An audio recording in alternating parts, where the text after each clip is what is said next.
"You're going to have sex with us," said the 3 mountain women, forcing him to be their male slave. He had stumbled onto their land half dead from thirst and sun, his horse having given out 2 days prior. The high plains had been a merciless anvil, and his body, the beaten iron. He saw the wisp of smoke from their chimney as a sign of salvation, a desperate hope for a cup of water and a moment in the shade. Instead, he found judgment. They had appeared as if from the very rock and pine of the mountain itself, 3 figures emerging from the tree line with the silent lethality of wolves. The first, and tallest, held a long rifle with an ease that spoke of daily use. Her face was a roadmap of hardship, her eyes the color of a winter sky. The second was broader, her strength evident in the set of her shoulders and the axe she held loosely in one hand. The third was younger, her gaze sharp and analytical, missing nothing of his ragged state. They had surrounded him without a word, their movements a coordinated, predatory dance that left him no path for escape. He had raised his hands, his voice a dry crackle. "Water," he'd pleaded. Just water. The woman with the rifle, clearly the one in charge, had merely tilted her head, her expression unreadable. Now, sitting on a hard-backed chair in their sparse but immaculately clean cabin, the scent of pine and stew filling the air, he was a prisoner awaiting his sentence. The stew simmered on the hearth, a cruel taunt to his hollow stomach. His initial plea had been ignored, his canteen taken, his worn-out pistol and belt removed with brisk efficiency. He was trapped, and as the tallest one finally spoke, her voice low and devoid of any warmth, his fear coalesced into that one horrifying interpretation of their intent. His mind reeled, trying to reconcile the stark, almost puritanical plainness of the cabin with the monstrous proposition he believed he'd just heard. The women moved about the room with a focused energy that was even more unsettling than outright aggression. The one with the axe, who he now knew as Beatrice, took a whetstone to its edge, the rhythmic scrape of steel on stone grating against his frayed nerves. The youngest, Hazel, was methodically kneading dough on a floured board, her knuckles white. She never looked at him, yet he felt her awareness of him in the room, a constant, silent pressure. The leader, Martha, stood before the stone hearth, her silhouette framed by the flickering flames. She was the one who had spoken, her words hanging in the air like a death sentence. He had to be wrong. He had to have misheard, his mind warped by dehydration and fear. He tried to speak, to ask for clarification, but his throat was a desert. He swallowed, the sound loud in the tense silence. I don't understand," he finally rasped, his voice barely a whisper. Martha turned from the fire, her face illuminated by the orange glow. There was no lust in her eyes, no cruel pleasure. There was only a profound, soul-deep weariness, and a terrifying resolve. "It's not a request," she stated, her tone flat. "It's a condition." "A condition for what?" "For his life? For a mouthful of the stew whose aroma was driving him to the brink of madness?" He looked from her unyielding face to Beatrice's steady, powerful hands on the axe, to Hazel's intense focus on her work. They were a unit, a fortress of feminine will that he had breached by accident. He was an unknown element, a variable they had to solve, and the solution they had landed on was something out of a nightmare. His life as a prospector had been one of hardship and solitude, but it had been his own. This felt like the end of that life, the end of himself. He was no longer a man, but a tool they meant to use. The thought was a cold stone in his gut, heavier and more dreadful than his hunger or thirst. He felt a surge of desperate energy, the last stand of a cornered animal. He couldn't fight them, not 3 of them, one armed and all of them looking as tough as the mountains they called home. But he couldn't simply accept this fate. "My name is Jacob," he said, forcing strength into his voice. "I'm just a prospector. I lost my way. I have nothing of value. Let me have a drink of water, and I'll be on my way." "You'll never see me again." Martha's lips thinned into a bloodless line. "We know what you are. A man. Alone. With no ties. That's all that matters." Her words stripped him of his identity, reducing him to a set of biological facts. It was dehumanizing, terrifying. Beatrice stopped sharpening her axe, the sudden silence more jarring than the noise. She looked at him, her eyes a flat, dispassionate gray. "It'd be easier if you just accepted it," she said, her voice a low rumble. "We don't want to have to force you." The threat was plain, unadorned. At that moment, Hazel finished with her dough, placing it in a bowl and covering it with a cloth. She walked over to the bucket in the corner, ladled some water into a tin cup, and brought it to him. Her movements were graceful, deliberate. She held it out. He stared at the cup, then at her face. It was the first sign of anything resembling pity or kindness he had seen. Her eyes, a deep shade of forest green, met his for a fraction of a second, and in them, he saw not cruelty, but a flicker of something else. Resignation? Sadness? He took the cup, his trembling hands nearly spilling the precious liquid. He drank it down in 3 long, desperate gulps. The cool water was a shock to his system, clearing his head just enough to realize that the situation was far more complex than simple barbarism. These were not savage women driven by base desires. Their coldness was a shield, their threats a tool.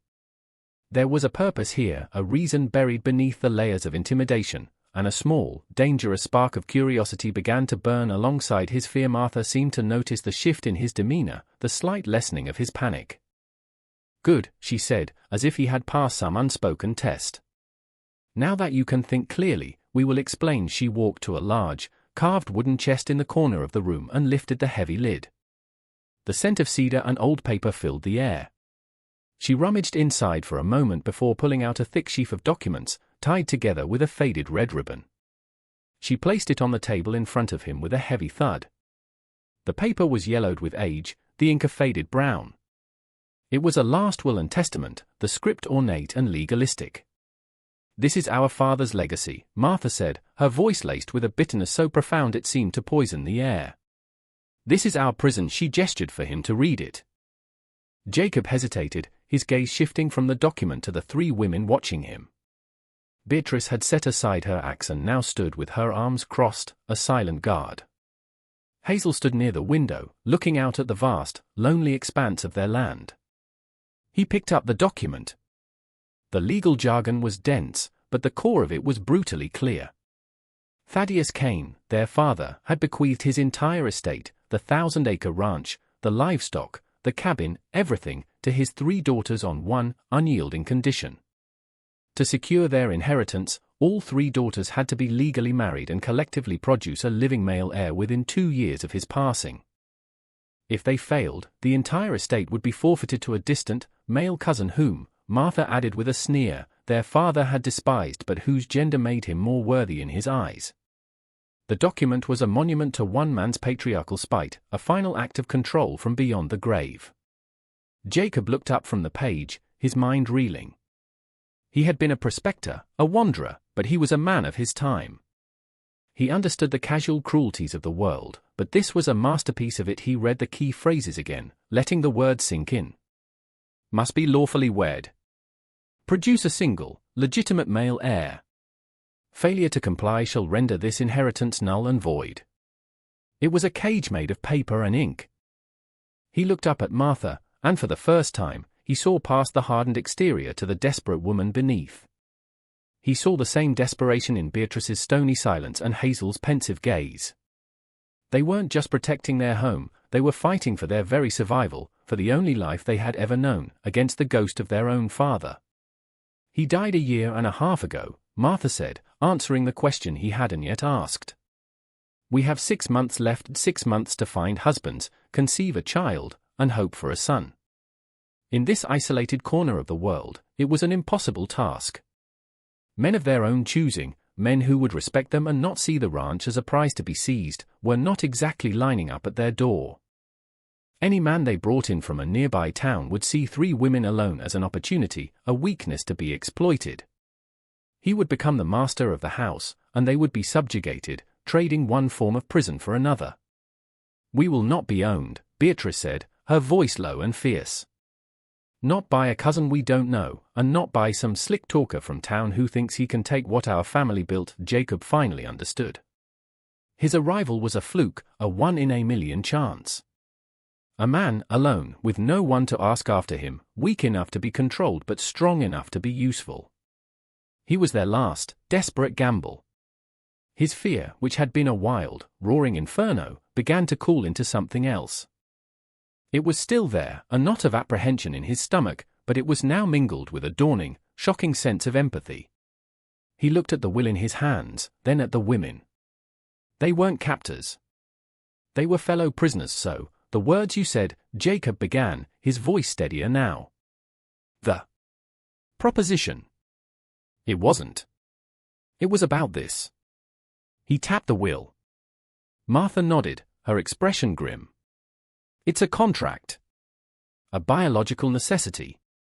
Nothing more. The clinical coldness of her words was a defense, he realized. A way to distance herself from the humiliation of their predicament.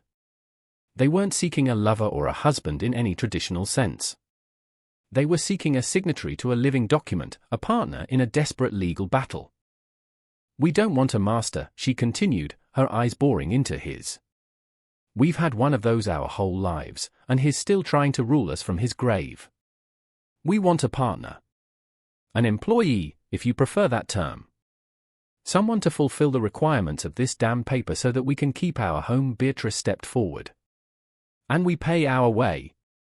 We're not thieves. She gestured around the cabin, at the sturdy walls, the well-stocked larder he could now see through an open door, the vast lands visible through the window. This ranch is valuable. It's productive. We run it ourselves. But the law is the law, and the will is the will. This was the turning point. The mystery was laid bare, the threat recontextualized. The power dynamic, which had felt so terrifyingly one-sided, was beginning to shift. They needed him. They had the physical power at the moment, but he held the key to their future. It was a strange, precarious balance. He wasn't just a victim, he was an asset. The realization was both sobering and empowering. He was no longer just a drifter at their mercy. He was a potential savior, a solution to an impossible problem.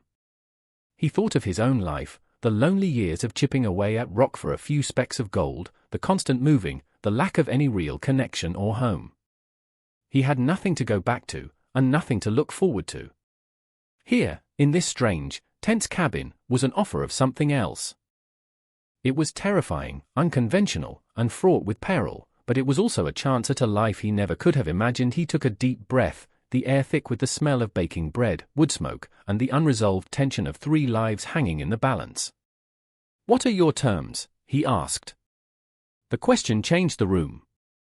It was an acknowledgement of their offer, a step onto the negotiating table. It was the first moment he had taken back a piece of his own agency. Martha exchanged a look with her sisters. It was a quick, silent conversation that passed between them in an instant. She then turned back to him, her expression all business. "The terms are simple, and they will be legally binding. We have already had a contract drawn up by the circuit lawyer in town, prepared for a situation like this." She retrieved another, newer document from the chest. "You will legally marry all 3 of us. The laws are flexible, out here. The circuit judge is pragmatic. It can be done. You will agree to father a child. Once a male heir is born and the provisions of the will are satisfied, securing our inheritance, you will be granted a 1/4, full, and indivisible share of this entire ranch. Not as a hired hand, but as a full partner. Your name will be on the deed alongside ours.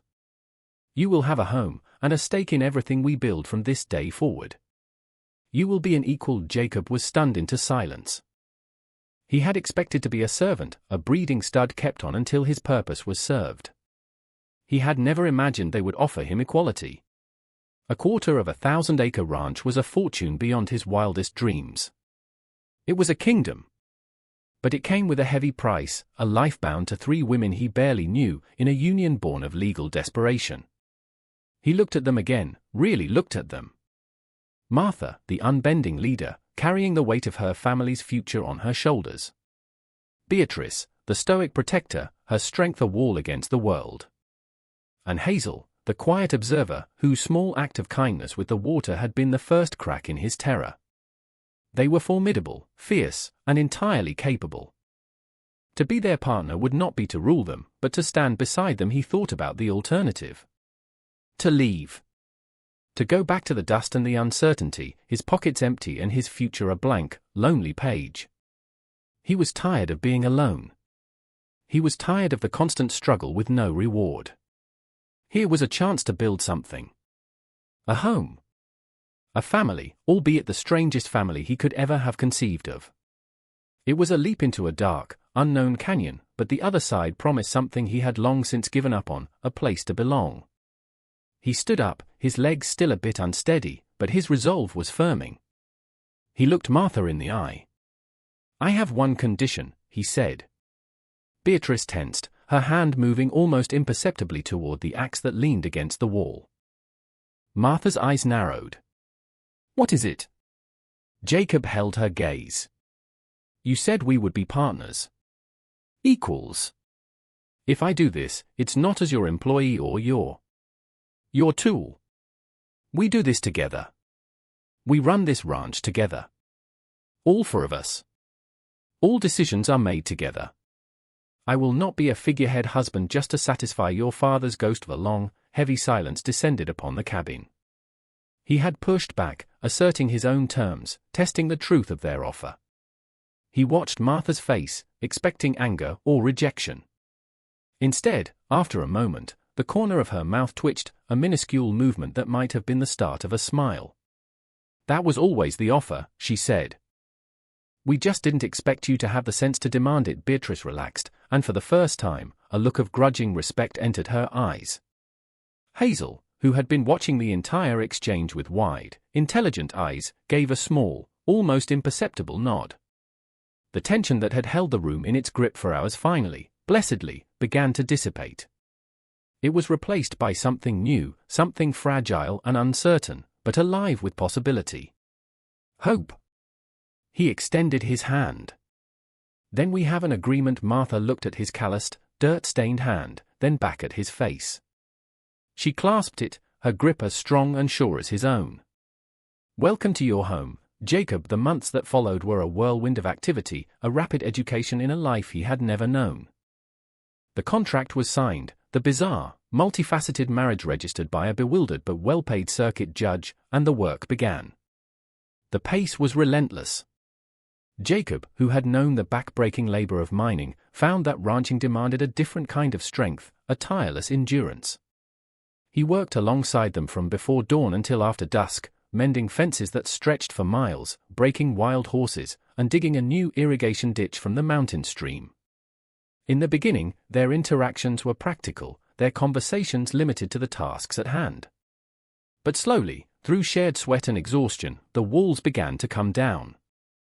He learned that Beatrice's silence was not one of anger, but of deep thought, and that she could calm the most spooked cattle with a low, gentle hum. He discovered that Martha's sternness was a shield for a sharp, strategic mind that could calculate winter feed stores down to the last bale. And he found that Hazel, the quietest of them all, was the heart of the operation.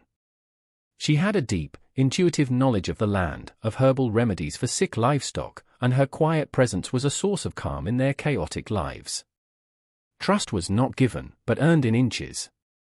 It was earned when he stood his ground against a charging bull, giving Beatrice time to get the rope around its horns. It was earned when he spent a week redesigning a faulty pulley system for the hayloft, saving them hours of labor, a plan Martha grudgingly admitted was brilliant. It was earned in the evenings, when they would sit around the fire, too tired to speak, and Hazel would hand him a cup of hot, soothing tea without being asked. The cabin began to feel less like a prison and more like a sanctuary. The nature of their arrangement, the intimate requirement of their contract, loomed over them, an unspoken truth. But as respect grew, the clinical necessity began to be overshadowed by a burgeoning, genuine affection. One evening, after a particularly grueling day, Jacob found Hazel by the creek, her feet in the cold water. They spoke of small things, the stars, the sound of the crickets, the coming autumn. It was in these quiet moments that the foundation of their strange new family was truly laid, not on a legal document, but on shared experience and mutual admiration. The seasons turned. The harsh sun of summer gave way to the crisp, golden light of autumn, and then to the deep, silent blanket of winter. The ranch, under their combined efforts, had never been more prosperous. They were a well-oiled machine, each part working in perfect sync with the others. The initial awkwardness of their arrangement had softened into a comfortable, domestic rhythm. Jacob had found his place not as an outsider but as an integral part of their unit. The legal requirement that had brought them together, the clinical act demanded by the will, became a natural, tender expression of the bond they had forged.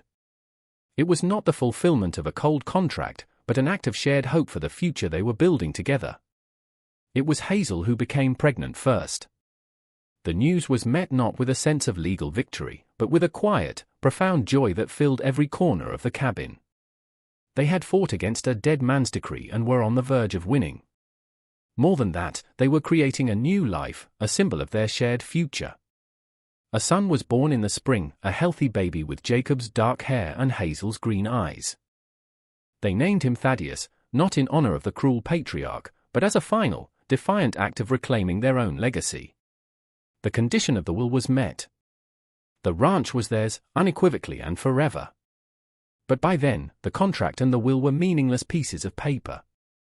They were a family, bound by love, respect, and the shared triumph of their hard-won life.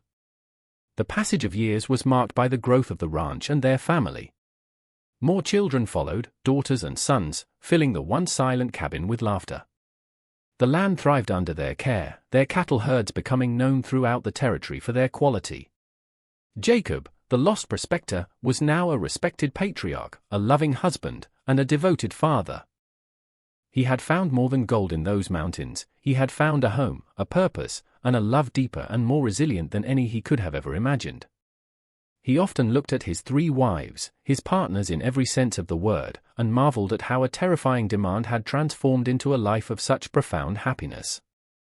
If you were captivated by the story of how Jacob and his unconventional family turned a desperate contract into a legacy of love, be sure to hit that like button and subscribe to our channel for more dramatic stories. Don't forget to ring the notification bell so you never miss an update. And for another tale of unexpected alliances and subverted expectations, click the video on your screen now.